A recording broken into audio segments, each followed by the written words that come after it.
Muy bien, estimados amigos, bienvenidos nuevamente a Perspectiva Crítica. El día de hoy vamos a analizar qué es lo que está ocurriendo en el Perú a raíz de las marchas contra Dina Boluarte. Como ustedes saben, el expresidente Pedro Castillo dio un golpe de Estado, fallido, pero golpe de Estado al fin, el 7 de diciembre del 2022. Y en ese golpe de Estado, a diferencia de lo que muchos recuerdan, no solamente intentó cerrar inconstitucionalmente el Congreso, y hago la aclaración inconstitucionalmente, sino también aprender, secuestrar a la fiscal de la Nación, intervenir el Ministerio Público, cerrar el Poder Judicial, cerrar el Tribunal Constitucional, cerrar la Defensoría del Pueblo y la Contraloría General de la República. Lo que cambió la historia y fue a contrapelo de los cálculos que Castillo y quienes lo apoyaron, presumiblemente Aníbal Torres y Bexy Chávez, quienes estuvieron a su lado permanentemente, y posiblemente algunos otros ministros, es que el ejército, las Fuerzas Armadas en general y la Policía Nacional no se plegaron a este intento. Finalmente, el golpe de Estado fue fallido, pero eso no quiere decir que no se haya dado, es decir, que todas las circunstancias del iter criminis, como se llama en el derecho, no se hayan producido. El planeamiento, la ejecución, etcétera. Es como cuando alguien va a matar a otra persona, lo planifica, compra el arma, compra las municiones, etcétera, etcétera, le dispara, pero le falla la puntería. Entonces, si le falla la puntería, ¿no? Eh, de hecho, hubo una tentativa de homicidio. Entonces, ahí el delito está consumado. Ahora, eso será materia de investigación en el ámbito penal. Desde el punto de vista constitucional, ya la infracción constitucional cometida por el presidente de la República es suficiente para que inmediatamente haya quedado el puesto de presidente de la República vacante. Es decir, cuando Castillo realiza este golpe, su puesto como presidente constitucional queda vacante. La razón de ello es que Castillo tiene entre sus deberes constitucionales hacer cumplir la Constitución y las leyes. Entonces él comete una infracción constitucional grave que ya de por sí implica la vacancia presidencial.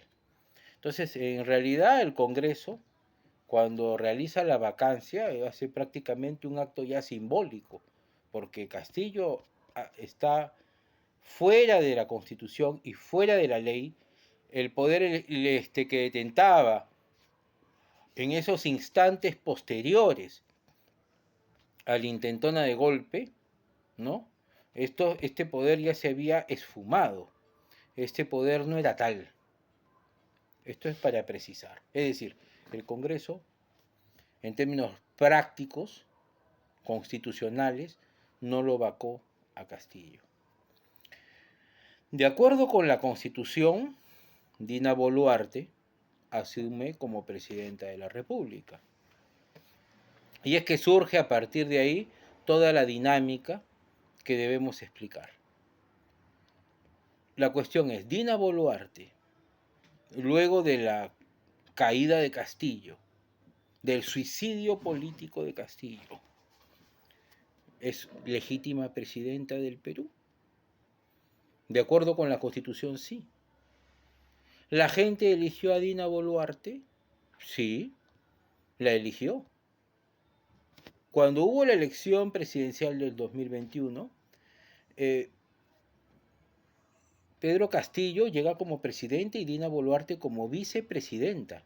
Y en todos los casos en que el presidente ya no puede seguir ejerciendo la presidencia de la República, sea por vacancia, sea por renuncia, sea por muerte, Dina Boluarte es la llamada a sucederlo. Y por ella votaron todos los que votaron por Castillo. Entonces, todos aquellos que han votado por Castillo y que ahora puedan, digamos, rechazar a Dina Boluarte como presidenta, no están haciendo más que rechazar su propio voto. Pues la derecha no votó por Dina Boluarte, la derecha no votó por Castillo, la izquierda votó por Castillo y Dina Boluarte. Pero es precisamente la izquierda la que está generando estos movimientos. A ver, veamos. ¿Qué ha ocurrido? ¿Es un estallido popular? Sí, lo es. Ahora la pregunta es, ¿estos pueblos qué demandan? Demandan nueva constitución, pero a través de una asamblea constituyente. Demandan que Dina Boluarte renuncie, pero también demandan que el Congreso cierre.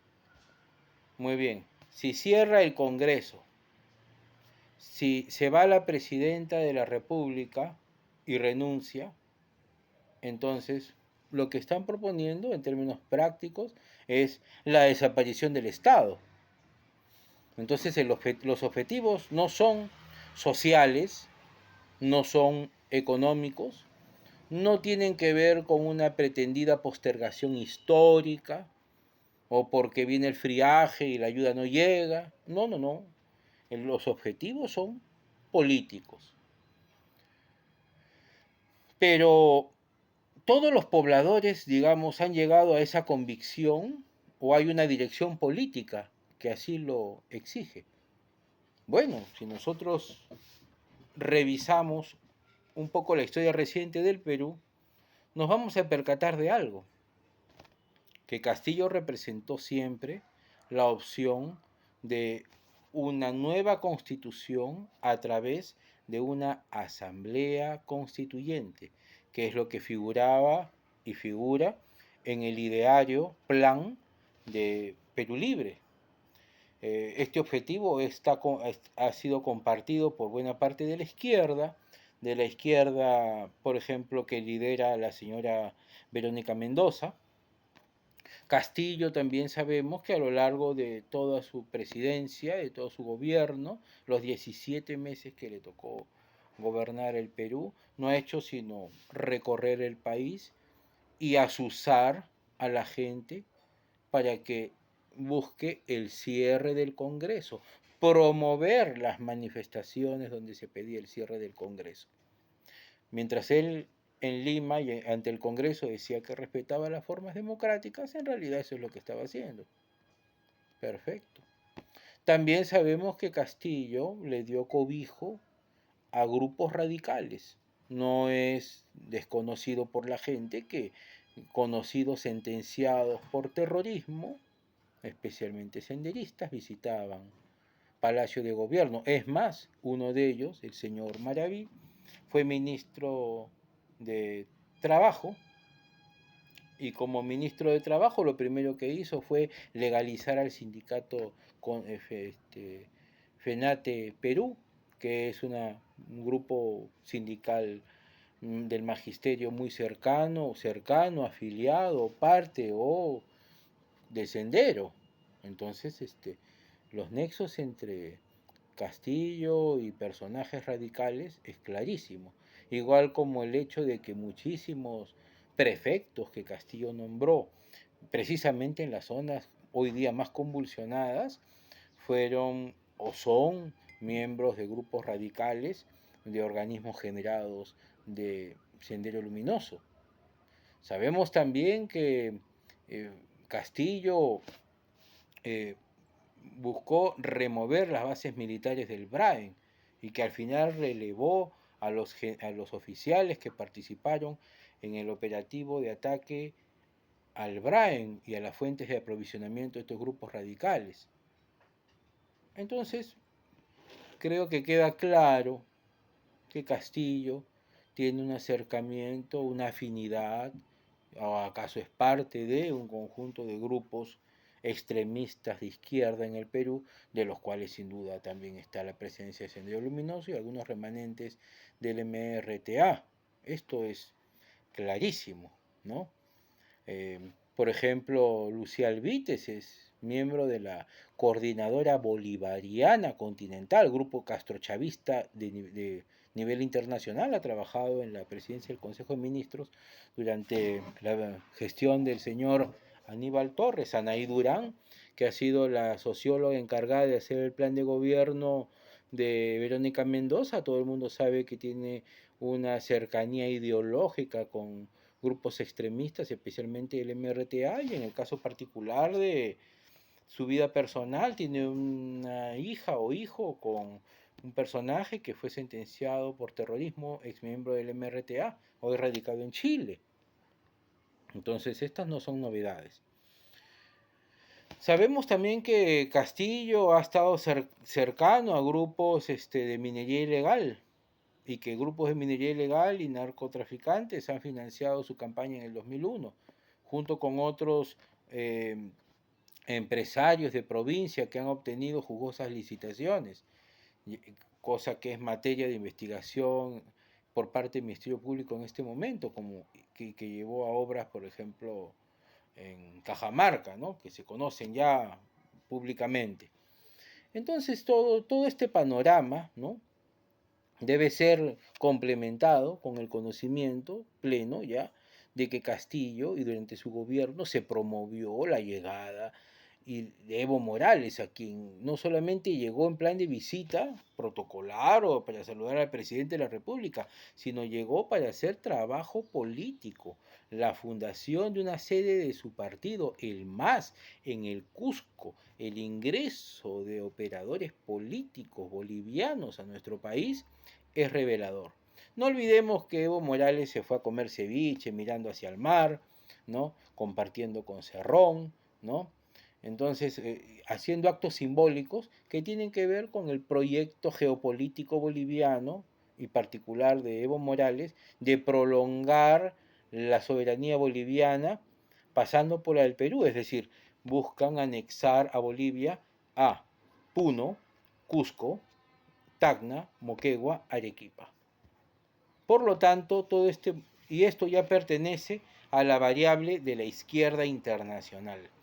Cuando decimos la izquierda internacional ya nos estamos refiriendo a todo el Foro de Sao Paulo, el Grupo de Puebla, ¿no?, que opera, ¿no?, a nivel de varios gobiernos, México, Colombia, ahora Venezuela, por supuesto Cuba, recientemente se acaba de unir Brasil con Lula, Argentina, Chile, Bolivia, por supuesto, donde Evo Morales sigue siendo el jefe del Estado, aunque Arce figure como presidente, y el Perú de Castillo.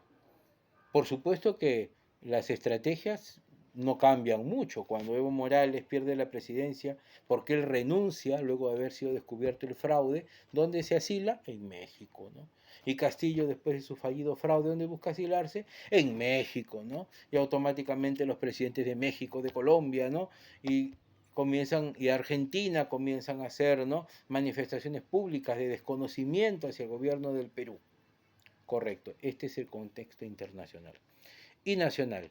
A esto se le puede agregar pues que hay mucha gente que puede tener descontento en las provincias del Perú porque se sienten marginados y porque lamentablemente en el Perú ha fructificado y ha tenido éxito un discurso que sencillamente es falso y anacrónico, que es el de que Lima sustrae sus recursos y sus riquezas a las provincias, que todo les quitan, que la minería va, explota sus recursos y nada deja, que de cada $100 que extraen en recursos, solo dejan uno, solo dejan 10, cuando la realidad de las cifras dice que el canon, ¿no?, es millonario para las regiones.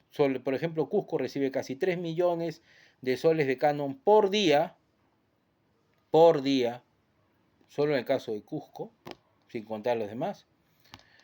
Y efectivamente cuentan con ingentes recursos y que la minería en el Perú sí paga impuestos altos, impuestos que están en situación similar a los que se pagan en países competidores, incluso en algunos casos mayores, como el caso de Chile, Australia, Canadá, que son nuestros países competidores que producen muchos minerales similar a lo que producimos nosotros. Sin embargo, a la gente se le hace creer este discurso, ¿no? Entonces, este discurso antilimeño, ¿no? Como si Lima fuera una ciudad de blancos, como si Lima fuera una ciudad de oligarcas, cuando Lima es una ciudad de casi 11 millones de habitantes, es una ciudad serrana, es una ciudad donde más del 95% de la población no ha nacido aquí, o sus padres o sus abuelos son de provincia, no son de Lima. Lo que menos hay en Lima son limeños, pero se pinta y se imagina una Lima blanca, pudiente, todopoderosa, explotadora, ¿no?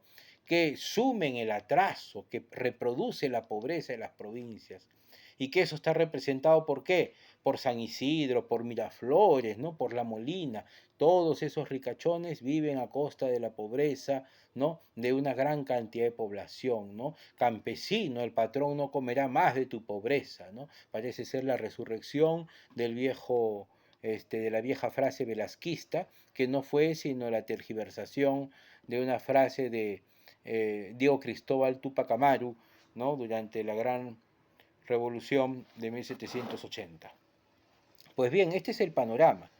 Y la verdad es que los resultados que se están viendo ahora, el gran desborde popular, ha sido sencillamente fabricado y producido. Ha sido producido durante más de año y medio en el que se ha invertido esfuerzo y dinero en colocar agentes, agitadores y personas que comiencen a organizar la reproducción de este discurso con el fin de justificar la formación inconstitucional de una nueva Asamblea Constituyente que pretende en los hechos implantar un sistema totalitario en el Perú, un sistema totalitario castrochavista. Así, este es el plan de Perú Libre y el señor Vladimir Cerrón pertenece a estos grupos del Foro de Sao Paulo. Verónica Mendoza pertenece al grupo de Puebla, ¿no? Esta gente está metida con grupos radicales. Ahora, ¿cuál va a ser el desenlace de esto? Es imposible saberlo.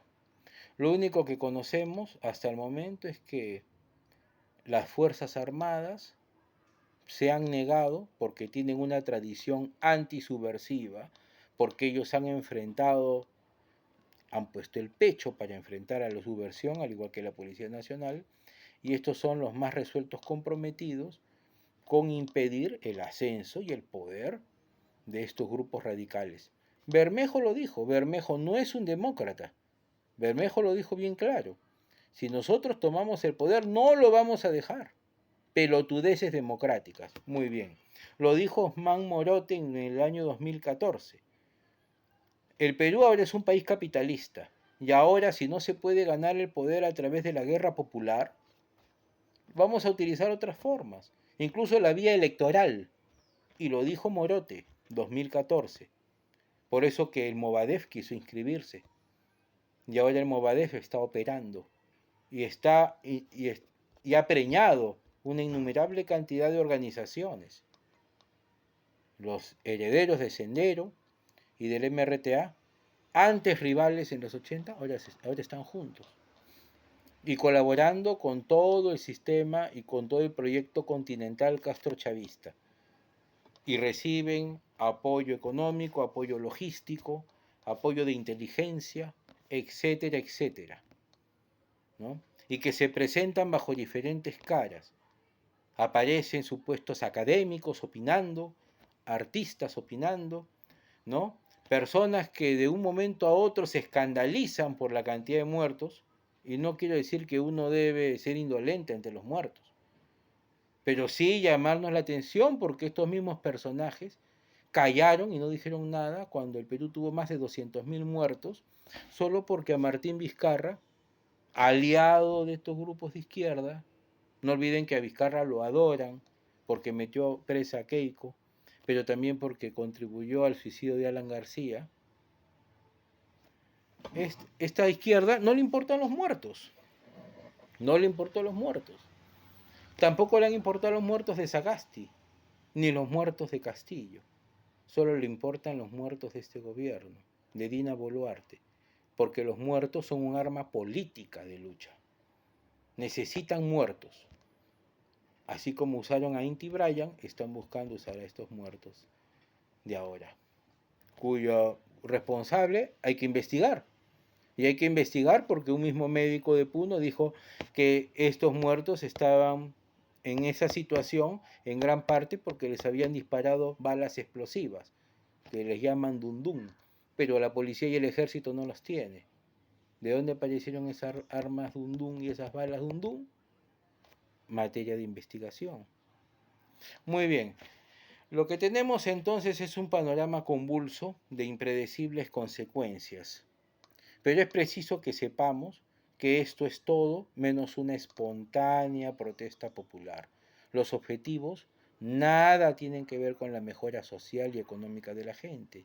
Son objetivos políticos. Y son objetivos políticos ya enarbolados con anterioridad por grupos radicales de izquierda y ya implementados en otras partes del continente, como por ejemplo el caso de Chile, donde a través de la violencia buscaron una convención constituyente, lo que vendría a ser aquí la Asamblea Constituyente, y una nueva constitución, que perdió en las urnas y ahora quieren hacer otra constitución, porque a la fuerza quieren imponer una constitución allá. Igual va a ser acá. Entonces, por eso lo que hay que comprender es que hay un escenario complejo, pero para enfrentar ese escenario complejo se requiere primero el conocimiento de lo que está ocurriendo. La gente debe saber que hay seguramente muchas personas que manifiestan su descontento frente al Congreso o frente al Ejecutivo. Sin embargo, hay algo digno de ser tomado en consideración. Si las poblaciones que están reclamando quieren el cierre del Congreso es porque no quieren a los congresistas. Y si no quieren a los congresistas, dice que se vayan todos. Me hago la pregunta entonces, ¿por qué permiten la presencia de Bermejo como agitador de marchas?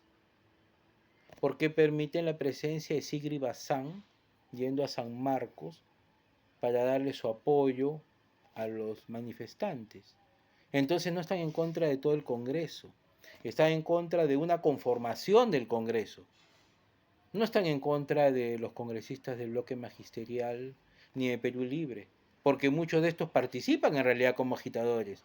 Están en contra de otras bancadas. ¿De cuáles bancadas? De las que han impedido que el comunismo internacional y nacional tome el control pleno del país. Entonces, eso de que se vayan todos es falso. Lo que quieren es cerrar el Congreso y hacer nuevas elecciones que garanticen el manejo del Congreso. ¿Será esto cierto? Vladimir Cerrón lo dijo. Hemos llegado al gobierno, pero no hemos tomado el poder. Cuando controlemos a las Fuerzas Armadas, cuando tengamos al Congreso, al Poder Judicial, al Tribunal de Garantías Constitucionales, a la Fiscalía de la Nación, a las Fuerzas Armadas, la Policía Nacional y a la Iglesia, recién tendremos el poder. Muy bien. Entonces, ¿qué quería Castillo? Intervenir el Ministerio Público, intervenir el Poder Judicial, intervenir la Contraloría, intervenir el Tribunal Constitucional, sino revisar el mensaje, porque creía que ya tenía el control de la policía y el ejército. Ah, muy bien. Y cerrar el Congreso, por supuesto. Lo que quería era cumplir, consumar el proyecto político del cual él proviene, el proyecto político totalitario y antidemocrático que encarna Vladimir Cerrón y sus aliados. Cuando decimos sus aliados, nos referimos a nivel nacional e internacional. Evo Morales, como el líder político más cercano geográficamente al Perú, del comunismo internacional, pero también el Gallo Zamora, que es el asesor de inteligencia cubana, que opera en el Perú como embajador de Cuba en nuestro país, y que en realidad pues asesora y brinda la información y el soporte, ¿no?, de inteligencia a todo el proyecto y toda la agitación que se está produciendo. Obviamente estas manifestaciones no son espontáneas. Nadie ataca varios aeropuertos, ni busca la destrucción de las instalaciones de agua, luz, ni busca generar destrucción, terror, paros armados, saqueos de forma digamos, espontánea. Esto corresponde a un análisis estratégico y a una forma estratégica de operar. Acá hay un planeamiento que ya viene de tiempo y nos lo anunció Torres y nos lo dijo Salas. Si se vaca Pedro Castillo va a haber sangre en el Perú. Bueno, pues se está cumpliendo. Esto ya está planificado y está bien financiado desde fuentes internas y fuentes externas. ¿Cuánto está en juego? Hay muchas cosas que están en juego, pero solamente para referirme a una. Si, si se logra constituir una nueva constitución supuestamente plurinacional en la cual cada región, entre comillas, o cada grupo étnico, cultural, va a manejar, entre comillas, sus recursos, ¿no? Lo que se tiene para Puno en realidad es una reserva enorme, porque entre litio y uranio hay más de 30.000 millones de dólares en reservas, que por supuesto Evo Morales y todos los grupos radicales apetecen. Entonces acá esto puede ser un factor de movilización enorme para que muchos mineros ilegales, entusiasmados con la posibilidad de fortalecerse económicamente, enriquecerse, ¿no? Estén aportando millonarias sumas, ¿no? Para movilizar a toda esta gente a nivel nacional para sufragar sus gastos y eventualmente pagarles un estipendio diario para que participen en estas llamadas protestas que en realidad tienen carácter plenamente delictivo. Es un delito bloquear carreteras, es un delito destruir propiedad pública y privada, es un delito impedir que los demás trabajen, es un delito atacar a las fuerzas policiales, es un delito tener armas.